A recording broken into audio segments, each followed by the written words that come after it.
Hello, everyone, and welcome to the latest episode of Reliving the Extreme, an ECW podcast. Nate Maxon, your host, here with you, and I will be joined here in a moment by my co-hosts, Chad and Aaron. But before we get started, I just wanted to remind you, each and every one of you, that you can now support the show on Patreon. Patreon.com/Reliving the Extreme. We have plans for as low as $5 a month, where you can hear the actual unedited audio of the show when we record it. It usually comes out on Friday. Sometimes we tape on Monday. Sometimes we tape on Tuesday. Whatever day that we record the show, for that $5 a month, immediately you get that immediately and unedited. None of anything we talk about before the show or after the show is all there. And quite frankly, some of the best stuff is actually some of the conversations we have before and after the show. Some really funny, entertaining conversations that I think you would like. But you can also get the there's a tier where you can get the video of the show. Also, we have a tier where if you want to, you can be a guest co-host periodically on the show as well. Lots more bonus content coming to the Patreon. But I just wanted to throw it out there. If you want to throw us some support, throw us some money, and get some extra content, you can go to Patreon.com. Patreon.com/Reliving the Extreme. So let's get on with this week's edition of the show covering Heatwave 1995. Then next week, Masada's going to shoot a fucking Roman candle out of his ass and see what happens. I mean, I can't believe it hasn't already happened. Well, this week on Reliving the Extreme, we're going to discuss the ECW Heatwave show. From July the 15th, 1995 at the ECW Arena. Nate Maxon here along with my brother Aaron. Hello. And Mr. Chad Austin. Tally ho, fellas. And Heatwave 95, which will mean we'll get to skip an episode of ECW TV next week, because the next episode of ECW TV is pretty much just recapping Heatwave, so we won't have to watch that one. We can skip an episode. But dude, why couldn't we have a regular TV show to watch the review today? I didn't know we were doing like a fucking super show, like one of the shows that just don't end. And I'm like, when you said it to me, I went, "Oh, come on, man." That was my exact comment. Oh, come on, man. And as we go through, like the regular 37 minutes of content. As we go through this show, also, it didn't even feel like a super show. It literally felt like watching a TV taping, because it's like one of those programs that Brian Last will read to Jim Cornette that has like 7 people on the card, because the same people just keep coming out and doing the same shit over and over again. It was it was actually recapping the show live. It was, they were recapping themselves over and over again, which we'll get into that. Like I said, the show took place July 15th, 1995 at the ECW Arena, of course. And it starts out with Bill Alfonso in the ring, and I don't know. Like, I turned a fucking word he was saying. I turned the captions on, and it said, literally the whole time, it said indiscernible. So, did you catch any of it, Chad? I mean, you can get a gist of what he's saying based on his character, but I was there, so it was still about the whole shutting the show down.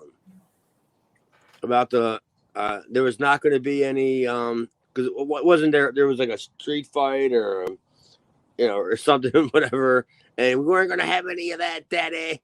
And the commission says, we're not going to have any of this and this. And Beulah, she's not going to, like, it was all the same, rhetoric that Fonzie always says.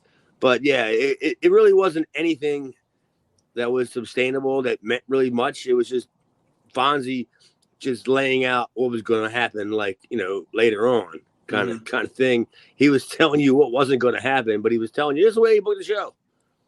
This is how he booked the show. No matter what you say, Fonzie, this is going to happen. I couldn't understand a fucking word of it. Oh, Fonzie's the best, man. I'm sure his promo was great. I'm just saying, like, the audio is terrible. Yeah, because they never mic'd the camera. Yeah, it takes it takes what, probably another year before they get that figured out. I never knew they even ever did it. I never knew that. I mean, what, ECW on TNN? Well, I don't know. Like I can remember because the first time I ever saw ECW myself was in '96. It was on the Sunshine Network, and for some reason we got the Sunshine Network up here. Because I just remember like kind of the first episode that I ever saw as it aired was it was like Shane Douglas had returned from the WWF, so it's probably late '95, early '96, and I remember being able to understand that promo. So I think by '96 they get it figured out, at least in certain, maybe not in the arena, because that might have not even been in the arena. I don't know, but yeah, right now, if somebody's on the mic in the arena, you're not gonna have a goddamn clue what they're saying. It didn't even matter what Alfonso was saying. Yeah, you just knew that he stunk, and he was a heel, and he could have been yelling about how Dunkin' Donuts screwed up his order. Or some shit, and I can't believe they gave me a cafe latte. And then he's pointing at people, and the crowd's just cheering, booing, and yeah, I mean Fonzie to me, like, I'm sure we probably said it before. He's one of them kind of guys, like when he walked back through the curtain, everybody was just hugging him. You know, like, dude, that was great, and like he doesn't know what, like, how good he is, like. He doesn't know. It's almost like he didn't even know what his gimmick was. Like he was just doing whatever they told him to do, and then he goes out there and kills it. And then when he walks back, he's all surprised, like how good it was.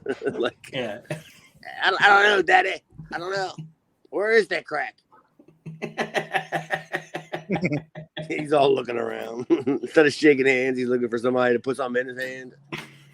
Where's Fonzie's going off, and then Todd Gordon comes out. And again, I don't understand what Todd's saying either, but the two of them get into a brawl. And Fonzie appears to kick Todd Gordon out of the building, I think. I think this is all that's what's happened, because I don't know what they were saying, but their body language kind of told the story anyway. Well, no, I don't have a clue at all what Todd was saying. I didn't catch any of that. Joey, like, you couldn't hear any of that. Yeah, Joey sums it up that Fonzie is has banned Todd Gordon from the building somehow. I don't fucking know how, but was that something over the promoter's license? I think so. Like, yeah, didn't they backstory that at some point about Todd had his he didn't file for his he didn't file for a renewal of his promoter's license. And therefore he wasn't the promoter of the show, and he was going to bar him from the big building. Yeah, it was something to that effect.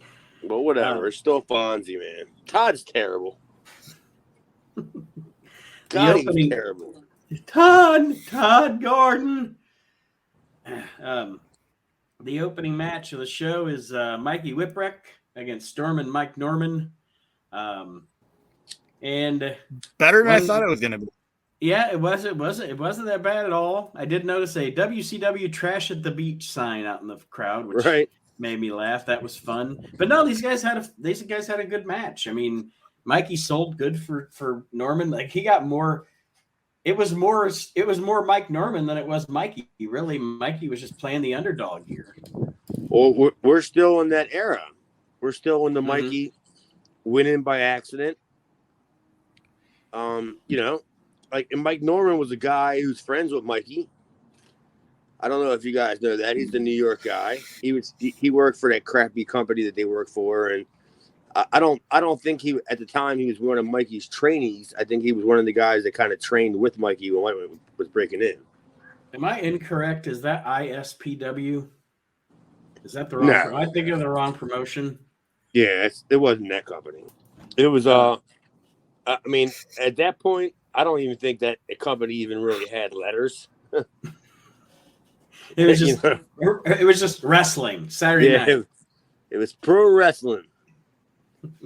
Because in New York, there's a company every 30 feet.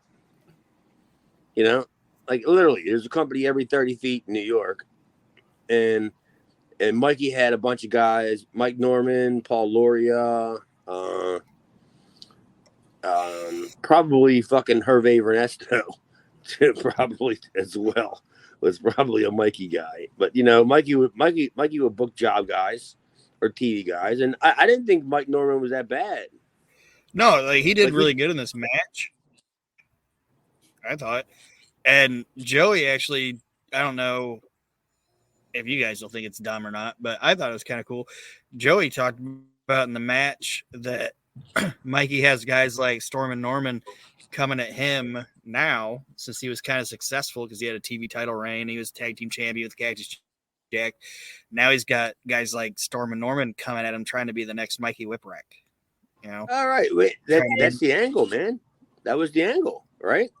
That makes all the sense in the world, because you're looking at this for lack of a better word, ham bone guy that's getting beat up on TV, but he's accidentally winning. And they're like, why can't I do that?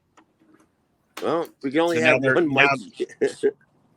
Now these under guys are trying to come and like beat Mikey. You know what I mean? So it's like Mikey came like the top jobber or the top ham bone, and now they're all trying to take him out. The ham bone martyr. Yeah. That's what he became. The undisputed universal ham bone of the world. Acknowledge me. That's all I keep saying, and nobody does. He goes up to get his paycheck. He goes up to get his paycheck from Paul, and he just goes, "Acknowledge me." And Paul hands him $50. All right, there you go. Jesus Christ. Aaron, anything else on this matchup? Like I said, I thought it was. When it came on, I was like, "This is gonna suck," but it was actually a pretty good match, and I enjoyed it. And Mikey wins with a Frank and Mikey off the top rope. I had to say about it. Simple as that. And like Chad said, Mike Norman was pretty good. Like I said, I think these guys had a good match, and it was a good way to kick off the card. And here we go. Up next, it's Raven and Stevie Richards against Donnie Allen and the Broad Street Bully.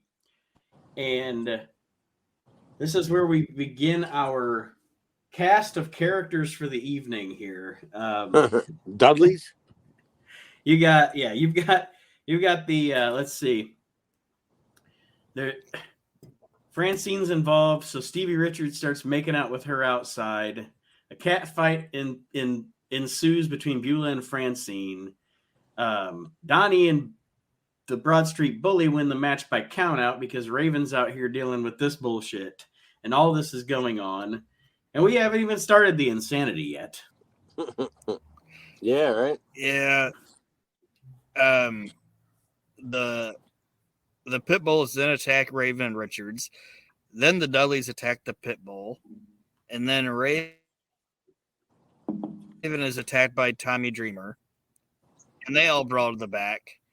And then the Broad Street Bully cuts an inaudible promo. But Joey I have no idea what he tells said. us what it was.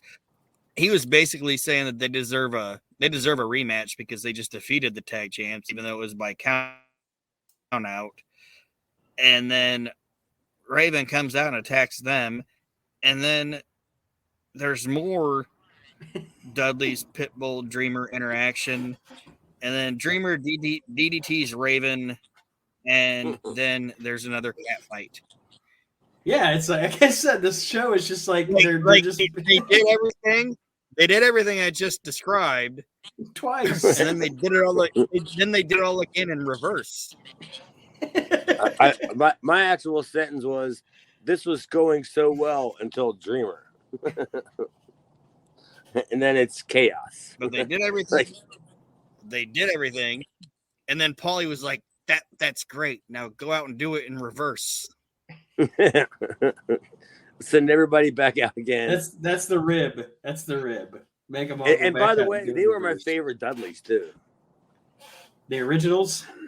Yeah, I actually really did like them two guys as the Dudleys. I thought they were the best incarnation of the Dudley brothers. I mean, nothing. No offense to Bubba or Devon or Dances with or Big Dick or I don't know, Sign Guy, whatever. All the other 40 other Dudleys, the NW Dudleys. But Well, Dudley and Snot Dudley were the closest to the Slapshot characters, and that's what it was originally based on. That was the two original guys. It was Anthony Michaels and what? Jeff Bradley? I think that's what you said last week, Jeff Bradley. Yeah.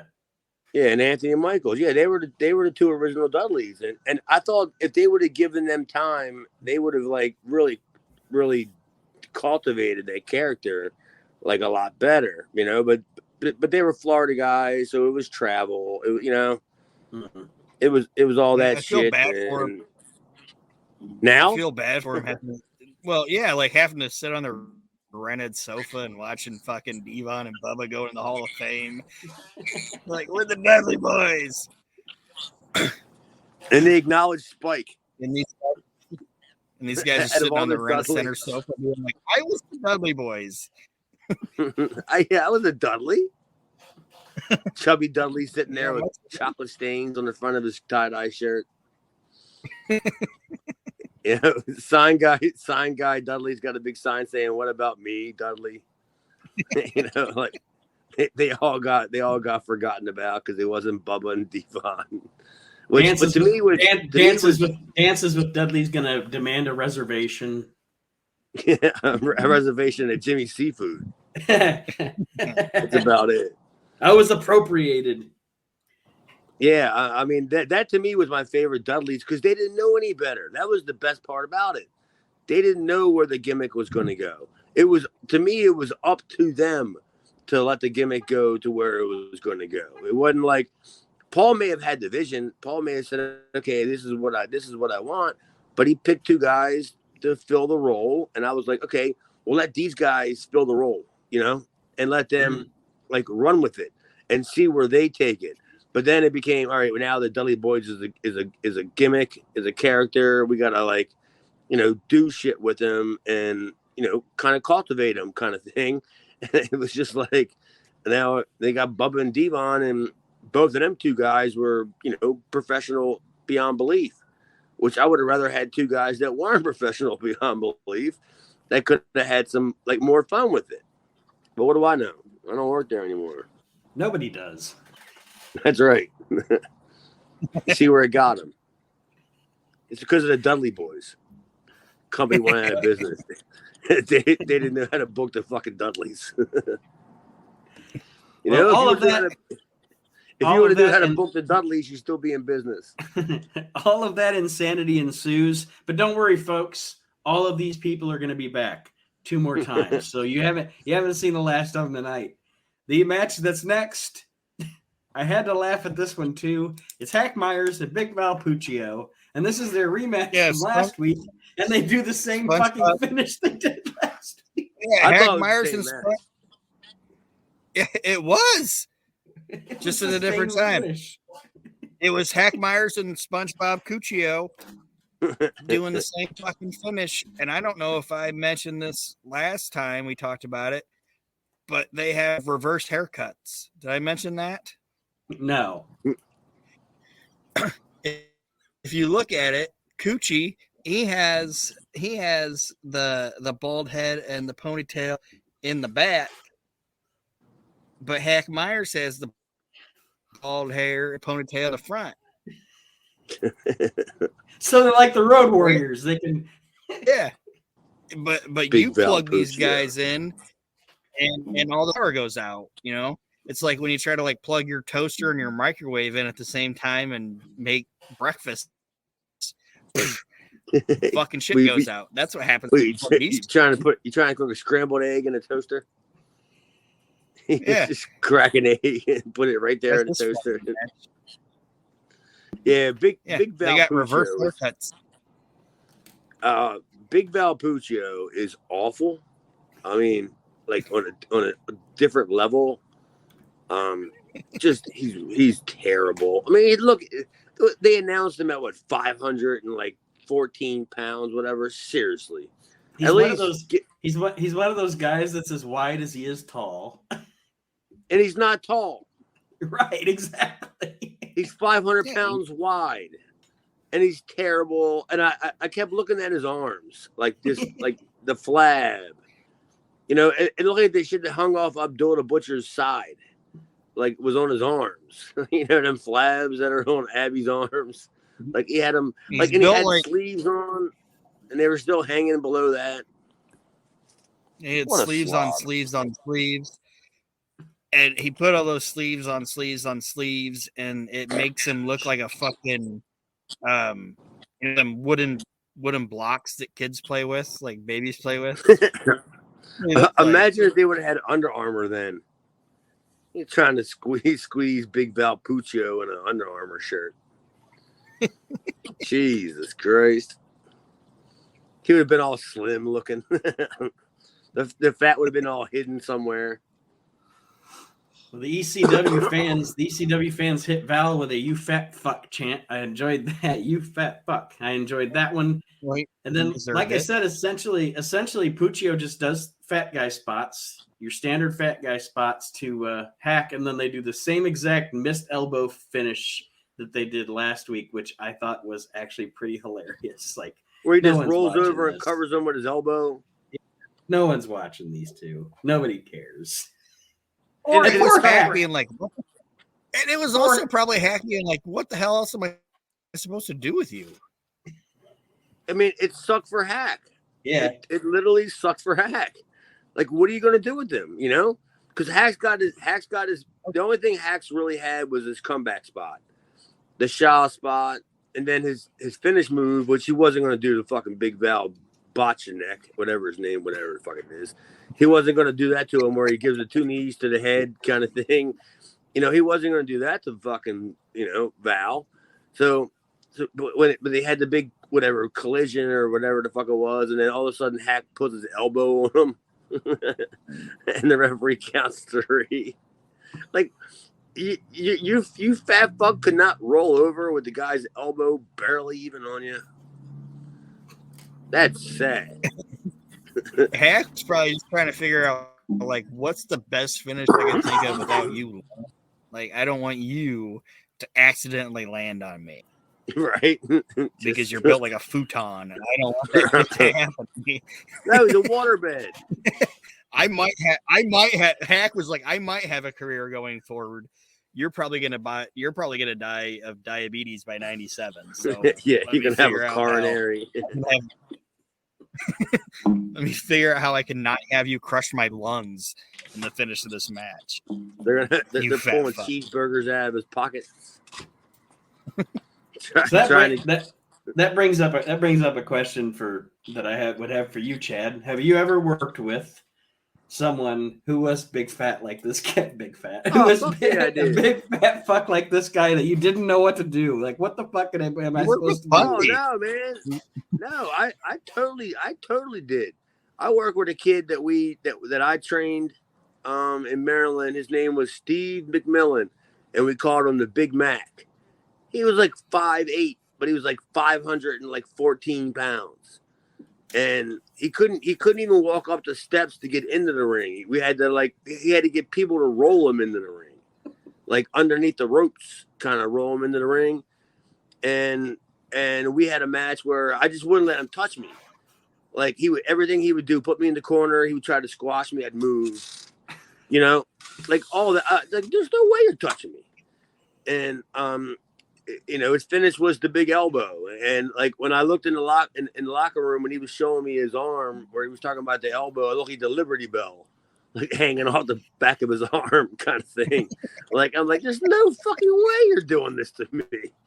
And the match was so bad, and the guy was so fucking like gonna die, like by the time the match was over, that the commission stepped in. And I remember the commissioner guy, who was a friend of mine, he was about 90 years old, was like, man, you're not wrestling in this state again.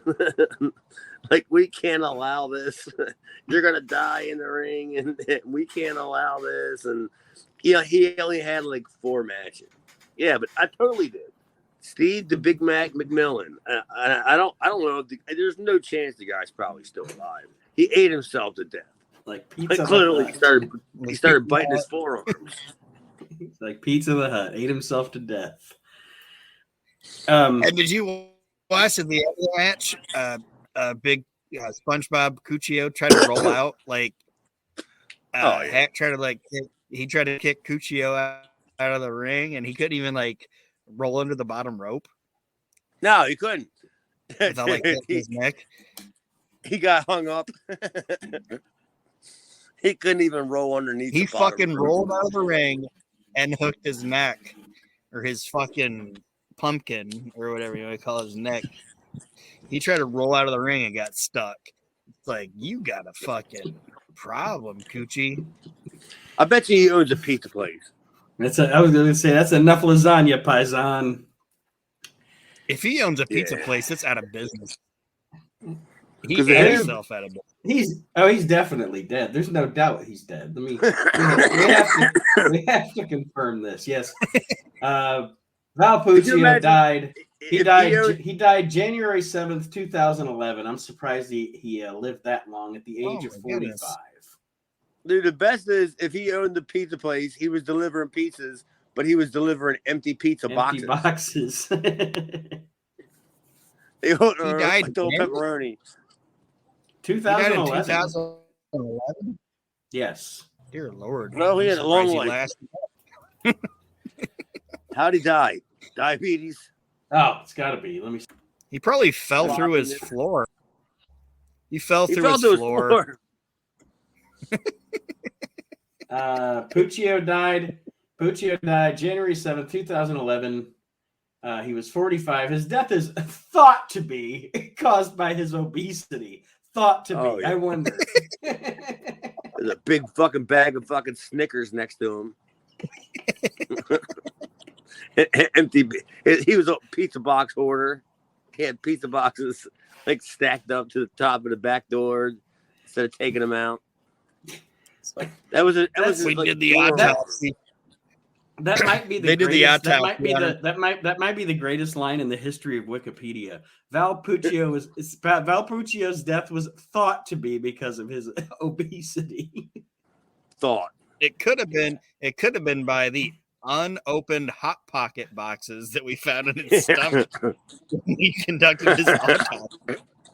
he just put the whole box of Hot Pockets in a microwave. The whole box. He didn't even nuke it. He just ate it. No, he put the whole entire box in it. The whole entire 14 whatever Hot Pockets. He put the whole entire box in the microwave and just started eating it. Box is all charred up. He's eating it like a sandwich, hot Pocket sandwich. What a fucking slob. He makes Albano look fucking healthy. Yeah, he looks like Paul now. Yeah, pretty much. Acknowledge me. How about you weigh me? Check me for diabetes. When they brought Puccio into their territories, they had to stop at the fucking weigh-in stations. Yeah, I know, right? They would actually blow by them, and then all of a sudden you would see sirens. The red and blues were behind him. Wait a minute. Eastbound down, loaded up and trucking. Just because you're in a Caprice. Yeah, you gotta weigh this son of a bitch. And it's basically not because it's illegal, it's because it's shits and giggles. You know, the cops are like, we gotta see what this fucking guy weighs. Look at him. He's got fat in his pockets. he's got fat stuffed in his shirt pocket. It's behind his ear. I mean, he's got fat all over the place. You know how when you watch live PD and they find when you watch live PD and they find like drug paraphernalia and stuff in the car, they're just finding fat all over him. They're just looking around. Yeah. There's fat coming out of the bottom of your pants. They're on Hoarders. They're on Hoarders when they move a bunch of shit and they find a petrified cat. They picked his body up and they're just finding fat everywhere. They moved one of his titties and a lamp fell out. The only reason was A lamp still on. a lamp and a chicken. Yeah, just a live chicken. It's all like, you know, when the feathers are all ruffled when they drop a chicken and whatever. He's like, this chicken's all, yo, it was killing him. And the lamp wasn't even there. The lamp wasn't plugged in, but it was still operational because it was just body using the energy of his body heat. Yeah, what a slob. Puccio's a fat ass solar panel. Dude, you put him on somebody's roof. You can conduct electricity. So can you imagine driving down a neighborhood and seeing Val Puccio on somebody's roof sprawled out? Good Lord. You could run a 10,000 person town off Puccio's body heat. Fuck yeah, an apartment complex. What what a slob. Good God. Like there's a girl I know. Her name is Val. and I really like her. She's a really good girl and all. And she has no idea. And I always call her Valerie Puccio. and she has nothing to do with, you know, Val Puccio. And she's not even like a big sloppy girl, but it's just my way of remembering Val Puccio, who we lost in 2011.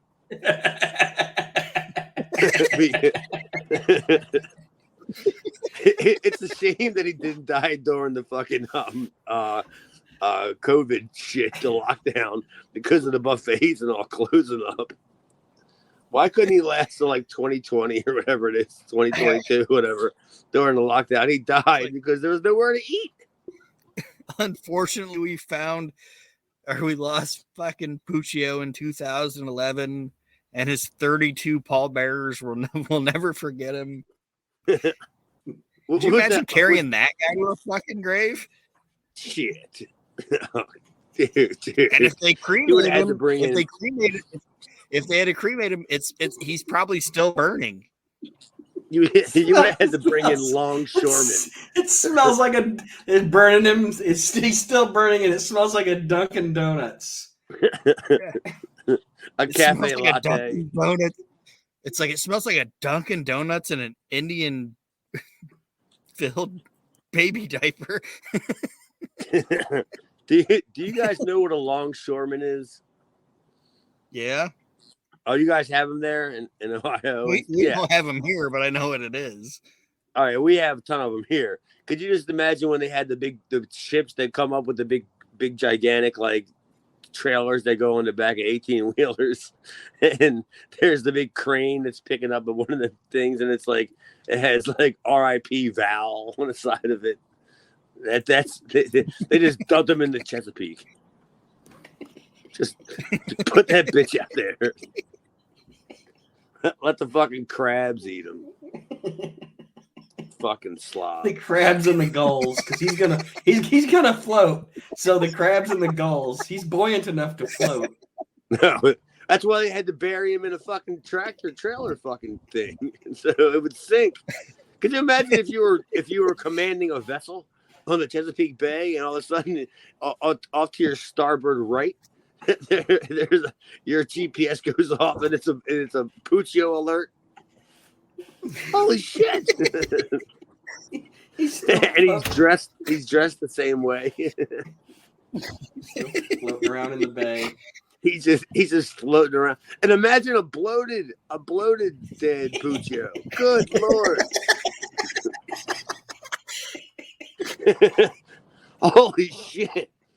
There'd be like all these different sightings of like some unidentified monster in the Chesapeake Bay. But no, it's just fucking bloated Puccio. Calm down. Don't get all excited. It's Puccio. Well, somewhere along the lines, we got to get back into this ECW show. The next match, the cast we is can't back. make fun of Val Puccio for another fucking 40 minutes. The cast is back. It is Tommy Dreamer and the Pitbulls out to face Raven and the Dudleys. And my notes on this, literally, I started writing notes, and then I wrote I can't take any more notes. There's too much. There's too much going on here. I know at one point Fonzie's out and he wants everything to cease and desist, but the action keeps going anyway because he's just like this guy. It's great. He's fucking great because he comes out and he makes threats and he yells and screams, but nobody fucking pays attention to him, and they just keep doing what they're gonna do. But there's yes. Again, the only other note that I've seen that I've already said before is, did they just show this? Yeah, Beulah and Francine get into a cat fight again. It is literally they just keep doing the same shit over and over and over again. What if they would have done something? How about this? Just to slow down just a minute, so we can get rid of the Val Puccio jokes and shit. Like, why didn't they come out with somebody above Fonzie for the commission? You know what I mean? Like a Fonzie backup guy, like somebody that, because, Fonzie's going out there and he's fucking spitting all this shit out there, and he's being disrespected after week, and the crowd's chanting 911, and he's getting in a fight with girls and the promoter and stuff. Why didn't they come out with another guy that was next week, Daddy, I'm going to have Phil Zacco out here. Yeah, and they get some guy with big glasses, you know what I mean? Yeah. That could start a fire in the sun, you know what I mean? Like they get a guy like that. I don't understand why they didn't. That's what I was thinking when I was watching it. Like, why didn't they have somebody else from the commission to come out to back up Fonzie? Because it would have made ECW seem more hardcore, like more like crazy. Like, we're not listening to your dumb fucking rules, We're sports entertainment, kind of. I mean, I don't know about the sports. We got lesbians. You know what I mean? Fuck it. You don't like this? Watch this. We got two girls kissing. Aaron, any notes? Any notes on this insanity before we go to the finish on this one? No, because it was just fucking wash and repeat. It's more of these fucking clowns. Like, it was cool the first time, okay, and then all right, I'll give you the second time. Maybe the brawl was still going on, but now we're gonna have a fucking sanctioned match with all these fucking guys. A sanctioned match again. Where was the commission? Who's sanctioning these matches? Joe. I'm actually siding with Fonzie. It's like, Jesus Christ, give it a fucking rest. So Fonzie's turning into the baby face. In this situation, yeah. He's like, yeah, you're right, Fonzie. We have had enough of this. What if the ECW crowd would have sided that way back then? How great would that would have been when they were like, yeah, this is fucked up. Yeah, Fonzie's right. You've shown us this. We've been here fucking 5 hours and you've showed us Fat Coochie and these 7 guys. Jesus Christ. This is fucked up, man. Where's Phil Zacco? The Pitbulls and Tommy Dreamer win this match. The Pitbulls get a super bomb on Snot Dudley to pick up the victory. And then we go into a match that they edit. I don't understand why we didn't edit the last match. Show me this match. They edited this fucking match, which looked fucking fantastic, to show us 7 fucking brawls between fucking 7 guys. Jesus Christ. Well, I can tell you that from their business perspective, which I totally agree with what you're saying, but that was for videotape. Like, that was the sell tapes. What you talking about, the Scorpio? Yes. Yeah, the Scorpio Taz stuff. Yeah, that was Too Cold Scorpio and Dean Malenko. Yeah, that was to sell the videos, but I totally understand what you guys are talking about. You just showed us all this crap, and then you're going to give us like a glimpse of something good, And then we got to spend $20 and wait. I'd rather watch Val Puccio. I want to see Val Puccio I'd rather put watch tie his this man. shoes. Watch what? I'd rather watch fucking Eddie Guerrero and Taz versus Dean Malenko and Too Cold for 40 minutes than fucking brawls between the Bellies, the Pit Bulls, Tommy Dreamer, Raven, and fucking Richards. Like, dear Lord. Right. This fucking show's amazing. I totally get it, but it's a TV product, you know, and they got to sell, you know, media. So that's the only reason why they did it. You know, we can hate on it now, 30 years later, whatever, but you can see the logic in it. Why would we show this on TV for free when we can charge people, you know, $20 or whatever it is for the tape that they're going to get in 8 months from Feinstein, who's on the fucking show? The match itself is really good. One note that I did have down, the crowd sounds stupid. The crowd sounds stupid when they chant Virgil at Scorpio, seeing as the only thing that Virgil and Scorpio have in common is that they are black. They have nothing else in common. Dicks. Yeah, I was just gonna say that. They have big hogs. And that's pretty sad that the ECW crowd knows that. You know, it's like, because all right, well, everybody knows the rumors. Everybody's heard all the stories about Scorpio and, you know, and whatever. But now the crowd's just chanting their names. It's two black guys with big dicks. Whatever. Yeah, Scorpio said he got fired from WCW by Ric Flair because Ric Flair's wife saw him in his Speedo and was interested in it. And then Honky Tonk Man is talking about Virgil and said Virgil would go into like the shower and like show off his shit and be like, look how big it is. It's like a baby's arm holding an apple. And Honky Tonk Man's like, yeah, not big, but ain't no chicken to let you get that near. Yeah, I know, right? She's gonna be like, no. Like at that point, if I was Honky Tonk Man, I'd pull up my Bank of America Cash App gimmick and go, but how about this? Look at my bank account. As opposed to your fucking big dumb dick.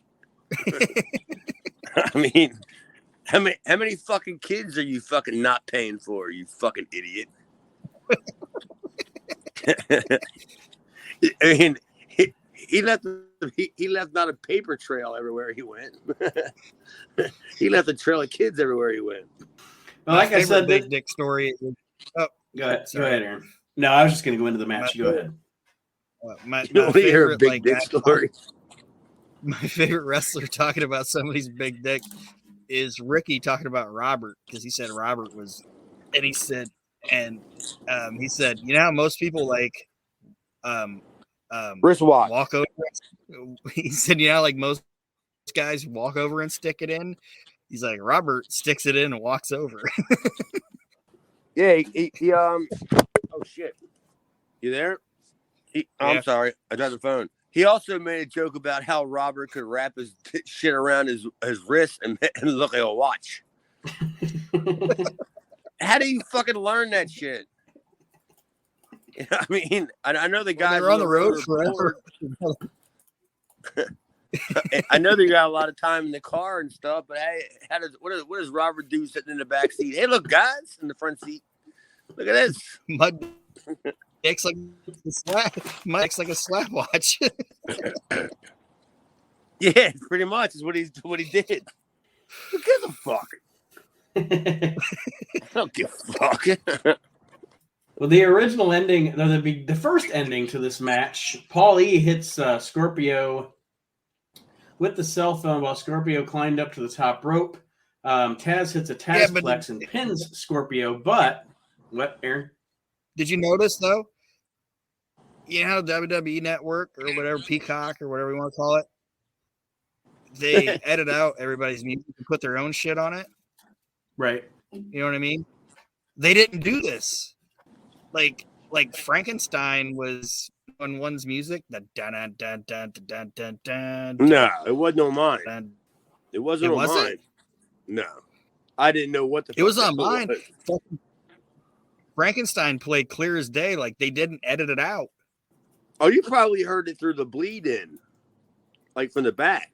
Like they didn't edit out the original audio, but they played probably the new song. Yeah, I heard the new fucking On song. mine, they didn't play it at all. Like it was just Frankenstein the whole time.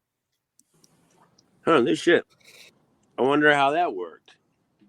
I don't know.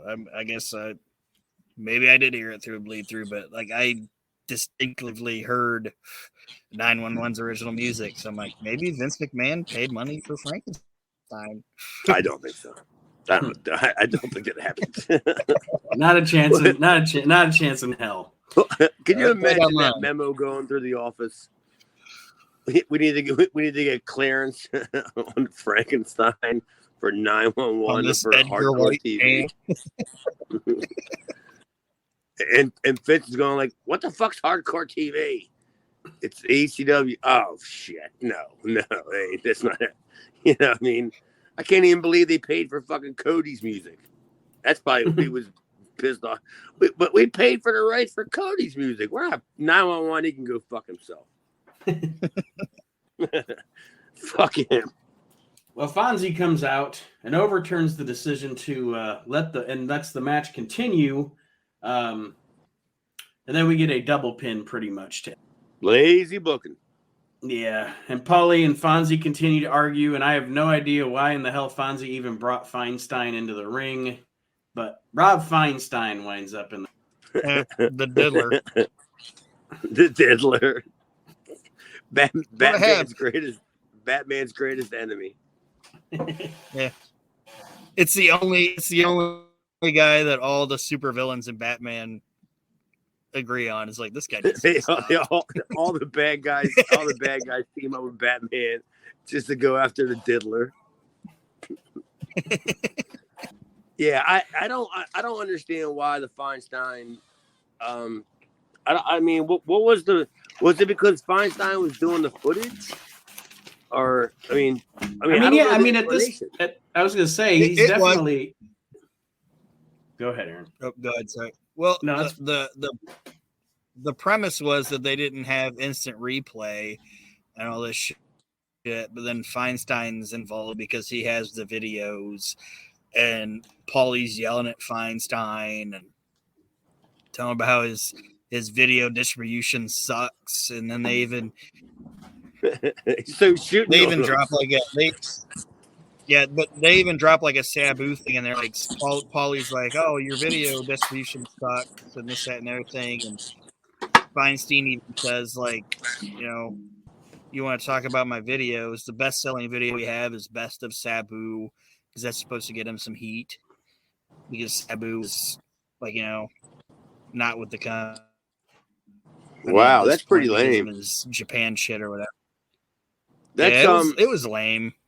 I mean, a lot of times, it's one thing to talk when you do an angle, and you do it to appease the house, the house you're at.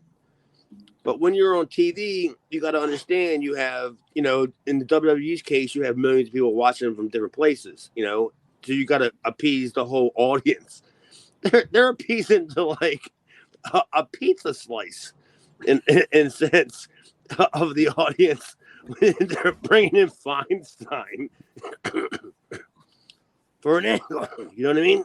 Yeah. Like that's what that's like. Now you're really just reducing the angle to who your audience is to a minuscule amount of people. And in Philadelphia, that's fine. But what if you're in fucking Sheboygan? You know what I mean? Or Dayton or wherever you two fucking goose live, somewhere you guys don't know anything about that shit. You know what I mean? Because you guys are probably still waiting on Feinstein videos from like '96. Joey even makes that joke. He's like, he can't even get my videos right, and I work here. Like fuck. Yeah, I mean, I've been to his fucking place, and I've watched him do shit. Lame is how he operates. He's too busy diddling fucking boys and stuff. Like, whatever his little problem is that he has, he can't get his tapes out on time because school's not out yet. He's picking up little kids. He's got candy to buy. Mel Phillips was sleeping. Yeah, Mel Phillips was sleeping on the pullout. And you can't accuse me of fucking slander when that shit was on fucking television. You know what I mean? All of a sudden, Chris fucking what's his name walks into the kitchen and there's Feinstein. He's bringing an ECW fucking fan can to some little fucking boy's house. Chris Hansen is like, oh, so what were you gonna do? Oh, we're just gonna watch some wrestling. Yeah, let me show you this chat that you were in. Oh, let's not get into another. Let's not get into another. Let's not get into another Stan Hansen as a Predator. You were going to show him how to do a standing Granby? Oh, I see. And don't forget, what is this? The abdominal stretch? Oh, I see what's going on here. Chris Hansen busting Rob Feinstein. Well, Feinstein gets a choke slam from. Instead of taking people to Lower Land, you're going to take them to Candyland. pretty much. Feinstein gets a choke slam from 911 to mercifully end that segment. And up next, it's I don't have a lot of notes on this. It's Sandman for the ECW Championship defending against Axel Rotten. Well, this is where my shit cut out. I got like the entrances, and then my show pretty much ended. I don't know. I got something about Public Enemy after that, but there was how long was the match, Nate? Because my Peacock went to a commercial, like right when the match started with Axel, and then when it came back from the commercial, it was over. What was on the? I don't know if anything was edited, but probably what I watched was probably about 7 minutes. Oh, so that's why Allstate decided to put the commercial in, or whatever, because literally it was like 3-4 minutes of a commercial, and there wasn't a whole commercial, the whole entire show until Axel, and I'm like, well, Axel's my buddy. I can't wait to see this. This would be cool. And then I'm like. That Amazon commercial with the girl with the mustache came on, and I'm just like, what the fuck? And then it comes back, and all of a sudden, Sandman's like beating the shit out of Axel, like whatever. And I'm like, what happened? Aaron, do you have any notes on the match itself? Because I just don't. I have the finish, and I mean, it didn't suck or anything. I just didn't have a lot of notes. Yeah, Rotten and Sandman start brawling before the match really starts, and then Rotten retreats because Sandman's hitting him with a cane, but it turns out that he wasn't running away. He was just going to get the barbed wire bat, and then Axel basically challenges Sandman to like a Singapore cane versus barbed wire bat match. Singapore jabroni match. Yeah, it just turns into those guys. It wasn't anything. I really would have missed. I really would have liked to have seen that. Because Axel being a friend of mine and shit. But yeah, right when Axel was coming out, they cut to an Amazon commercial. And I was just like, I missed the whole entire thing. And you said it was about 7 minutes. And like, yeah, that's about right. So it was probably 3 minutes of the commercial. So when you came back from the commercial break, there was fucking Axel laying on the fucking mat and shit. And I'm like, all right, well, whatever. And the finish is actually kind of funny because Sandman's basically debuting the beer drinking thing. So they're selling the match that Sandman's drunk, and he goes up to the top, and he has like a really sloppy looking leg drop onto Axel, and then when he hits it, he smacks his own head off the mat, falls onto Axel, and pins him. So it's like Sandman won the match because he was sloppy drunk. That makes sense. Yeah, I mean, that's a good way of not making Axel look bad. I guess, right? I mean, he was so reckless that he landed so, dangerously that it fucked Axel up. Not only did it fuck Axel up, it fucked him up. Paul had a good way of always protecting when Axel lost. Axel lost all the time. But as you guys know from the crowd response, they respected Axel. Mm-hmm. Same with fucking stupid fucking the Shaw Hack Myers. He never got wins, but the crowd liked him because he was a character and he was a good character, and Axel was actually good. That's the problem. Axel was good, and this was non-drug Axel years that we're talking about right now. This is way before he started doing drugs. He wouldn't even smoke pot with me during this time. So this is probably the most healthy Axel you were probably going to get, and Paul just I guess there's them guys that you can just keep beating every week, Mm-hmm. And it's the Tito. It's the Tito thing. Is that what it is with Tito Santana? Yeah. In the WWF, like after his Intercontinental title run and his little run with Martel as the tag champ, he beat jobbers, but he always lost to he'd lose to the Warlord, or he'd lose to the Barbarian, or he'd lose to Dino Bravo, but everybody still fucking loved Tito. I got you, man. Yeah, it makes sense. So I mean, I didn't know that was a Tito thing, but yeah, it's the same exact thing. And then the next match, a homegrown guy. That's what Axel was, and that's kind of like what Hack was. They were guys that crowd liked because that was their arena guy. You know what I mean? Yeah, I mean that's all of us, that me included. We know we weren't brought in from somewhere else. We were guys that were basically, even though we all worked other places before we got there, when we got to the ECW Arena, that these were our guys. It was the Axel, Fat Ass Ian, Hack, me, Mikey. Was who the fuck was Mikey a year before he was in ECW? Right. These are our guys, man. The next match on the show is Stevie Richards versus Luna Vachon in a cage. Luna pretty much beats the shit out of Stevie here, bloodies him up. He also gets to bust her open in this cage match. One of the best lines, I don't have a lot of notes on the match, but one of the best lines of the night from Joey was, I love that he said, I'm not stunned by the violence against the women in ECW. I'm stunned by how violent the women are in ECW. Right. I thought that was a great line. Yeah, I didn't my cable, my show cut off about before that, so I didn't see any of this. But I know what you're saying because I mean Paul really put a whole lot behind Luna, hoping that Luna was going to stick around. Mm-hmm. And and was like he put the gas pedal down on Luna and stuff. But you said it was against Stevie?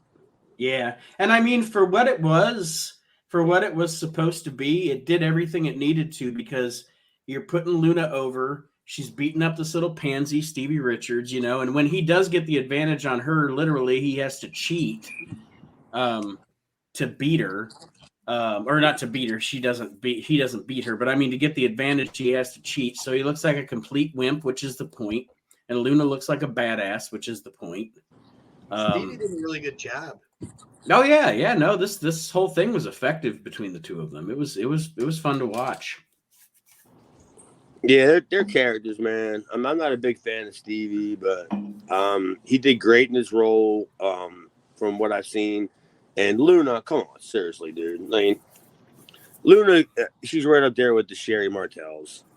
Mm-hmm. When you see her, you're going to smile, even though she looks ridiculous.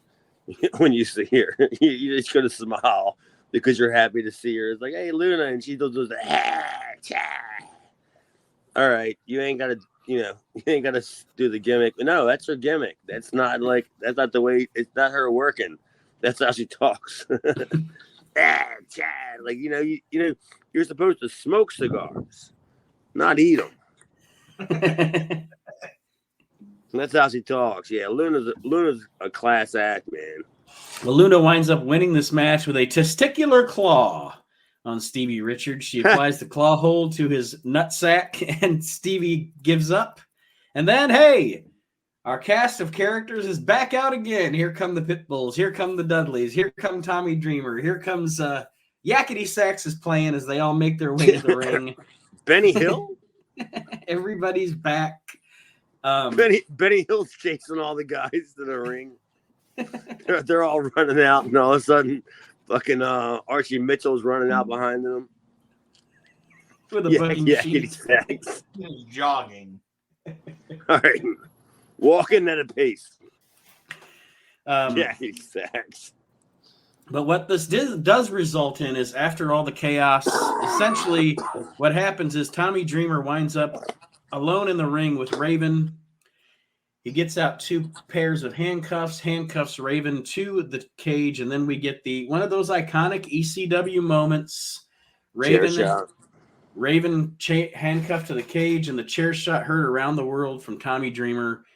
And you've seen it, those of you that are younger fans or whatever, between this time and now, we've seen a bunch of crazy shit in wrestling. But at this time, this was pretty impactful.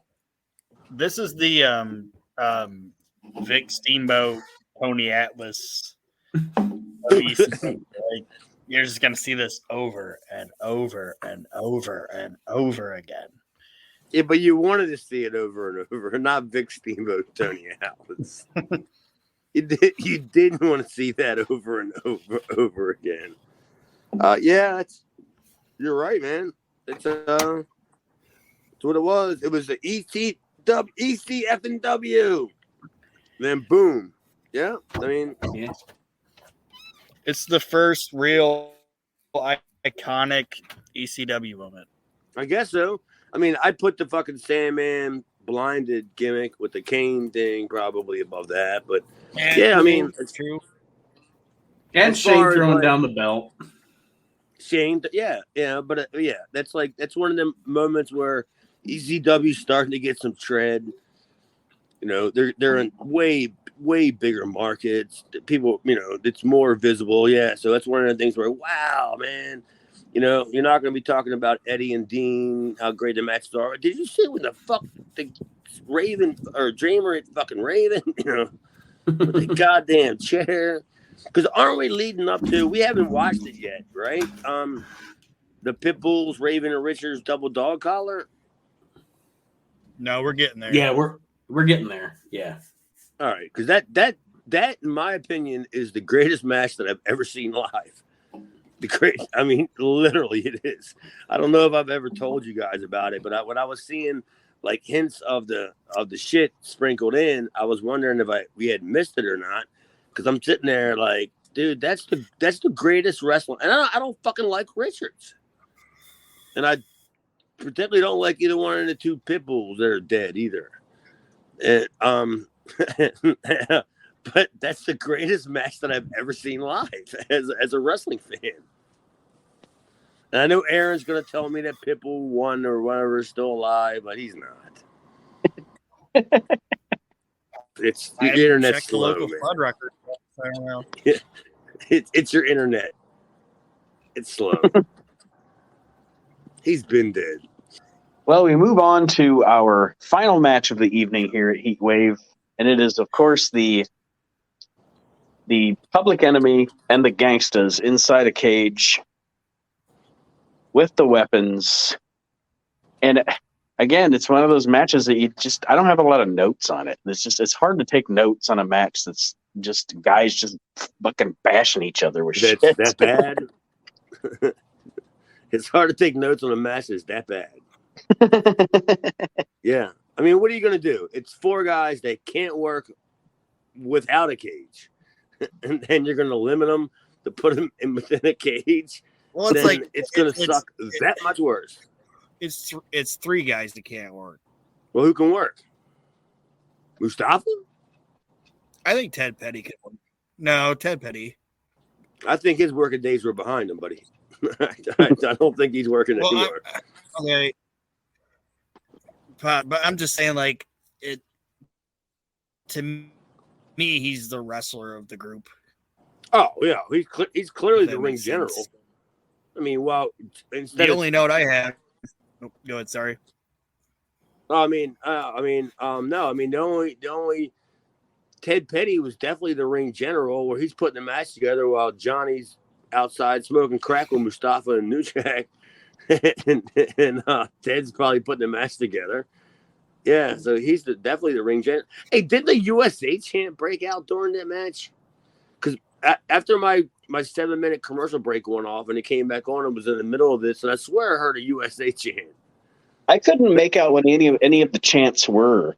So maybe there was, but I couldn't decipher what any of the Fucking fans USA? chants were. USA No, chant? I know what one of the chants was.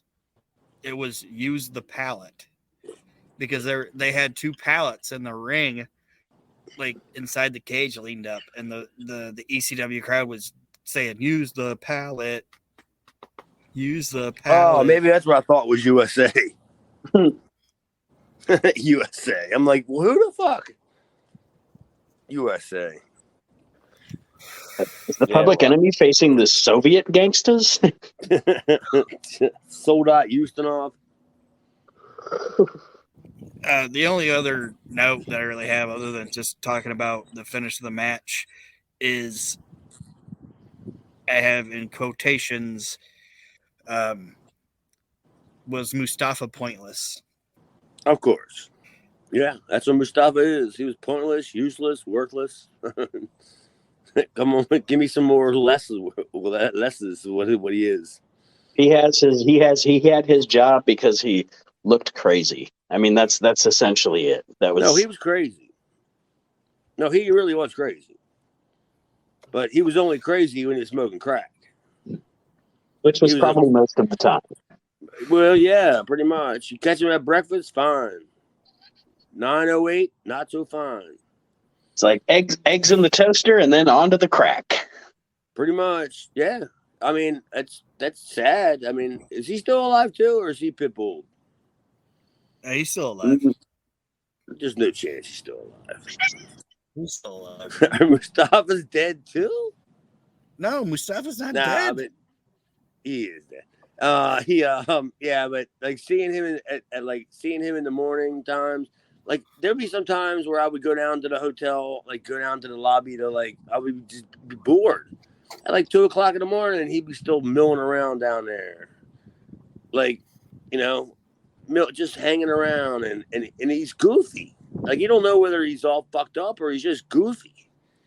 And he's all just milling around and stuff. And I was like, I ain't getting involved in any of this. You know what I mean? Like, I'm going downstairs only because I want to get something, whatever I'm going to get, and go back up my room. And I see him just still milling around. I'm like, I ain't getting involved. But yeah, he was a goofy fuck. I'm telling you, he's dead. Him and the pit bulls. Googling it. He's still alive. I'm telling you, he's dead. Don't. Google's lying. They don't know shit from Shinola. What does Google know? Well, he knows Mustafa Saeed's still alive. No, that's Mustafa Sad. Not Mustafa Saeed. It's Mustafa Sad. Mustafa Mitchell. Well, the finish of this match comes, and that's the highlight of the match is the finish. Obviously, it's Public Enemy sets up 2 tables in the ring. And they put New Jack on the tables. Rocco does the moonsault off the top of the cage through the 2 tables, through New Jack. So it looks like Public Enemy's going to get the win. But Mustafa sprays Grunge in the face with, Joey says, I don't know if it's spray paint or mace. But he just sprayed him. Yeah, it's what he says. I don't know if it's spray paint or mace. And they get that gets the Gangsters the victory over the Public Enemy. Well, if it was spray paint, wouldn't there be any coloring? Right, yeah. That's why I thought it was funny. I don't know if it's spray paint or mace. Jesus. He sprayed it with breast cancer. I don't know. He's got Somebody call Susan B. Komen. He's got breast cancer in a jar. That's what blinded Chris Adams, the breast cancer. Yeah, I don't know. Like I said, my peacock cut out, so yeah, whatever. Fuck. Maybe my peacock did me a favor, man. It's like I don't want you to see the rest of the shit. Yeah, this show was it has highlights, and Aaron disappeared. I don't know where he went, but the show definitely had some highlights in it, but it wasn't really very good. Let's be honest. It was a spectacle. Like the spectacular things that happened were a spectacle. So it makes it worth watching. The Fonzie stuff was great. I mean, I don't know, the Pitbull stuff, you know what I mean? Like, there was a lot of action and stuff, but, I mean, at the end of the day, it really wasn't, like, eventful, right? No, Is that the word? Like, yeah. And the worst part, I think the thing that made it that way that we keep referring to is that I don't understand why they just kept bringing Raven and Dreamer and all of their goons out over and over and over again. You could have done all that in one segment and got it over with, but it took like 3 or 4 segments of the show. But yeah, definitely, like I said, some iconic moments, some spectacular moments that make it worth watching for historical perspective. That's Raven booking, man. That's Raven's booking. I'm telling you. I mean, there's a reason for it, and we may not have seen it yet, but there's a reason for it because I don't think Raven is stupid by any stretch of the imagination, and there would have had to have been a reason for that. I just don't see Raven being petty enough to be like, I got to get my guys, my boys. You know, I don't see that. I don't get it. It would have had to have been like it has to tie in later. Well, it does tie in later on, doesn't it? Right. Right. And from the perspective of Paulie as the guy in charge, he probably sees how over all of this stuff is with Raven and Dreamer, and he wants to make it the focal point of the show. Shane Douglas just left. So, you lost a big star. So why not focus on the things people are reacting to? Yeah. And like I said, Raven booked his own shit, and he booked it along with Tommy. So, and with them guys' connections, Paul's going to okay that, with a little bit of tweaking, a little bit of right. How about, kind of shit. But other than that, yeah, Raven and Dreamer are going to book their own shit. And if I went to a promoter and said like it has national TV outlet, and I told him I got an angle you can work for like 2 years, you know what I mean? Like this is. He's going to be like, I'll listen, Sure he would. 2 years worth of and it's still going on. Raven still works Tommy Dreamer to this day. And Dreamer still ain't beat him. What a fucking fat ass Dreamer is. What a Puccio. Yeah. I mean, he's been fighting Raven for 25 years. And he still ain't beat him. How about you stop fighting him? Well, any parting words for our listeners this week as we sign off, gentlemen? I got parting words. Stop fucking fighting Raven, Dreamer. Move on. How about you set your sights a little lower? Donnie and me, we ain't doing anything. Hackmeyer's not doing much. How about you set your sights lower? Call my mom a whore. I don't give a shit. Get your big win against me. Let's work the angle, brother. Yeah, but other than that, no. I thought it was a good show. I mean, for what it wasn't highly eventful. The matches were fine. We had no problem with the matches. Just there wasn't a whole lot of steps forward. But that's what these shows are for. These are the arena shows. These are where the next week we reset, right? Right. Aaron. I thought it was a decent show, but it was just kind of the trope going through with the constant battle between like the fucking pit bulls and the Dudleys and the Raven and the Time. Like, Jesus Christ. it's the same thing over and over again. But I'm sure they're getting somewhere with it. Hopefully. But there wasn't really a bad. I don't give a shit what anybody says. Nothing. One of the biggest pops I've ever heard in the ECW arena is when they started playing Highway to Hell and the Dudleys came out. They didn't even know who the fuck they were. They just played Highway to Hell real loud. It's just super loud. And these tie-dye, goofy fucking turkey necks walked out of there. And the crowd just went bananas. Because it's like, just play music real loud and send Paul Laurie out there. Don't go bananas. I don't, you know. Just play Short People by Randy Newman and Short People got nobody.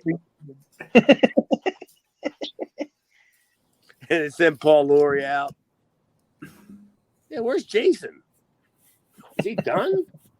It was a decent show, but it wasn't the best ECW show. No, it wasn't. But it was all right for what it was. And to wrap it up on this week's edition of Reliving the Extreme, I will end with this. Short people got no reason to live. We'll see you next week, everybody. Have a great Bye, Todd. Tess.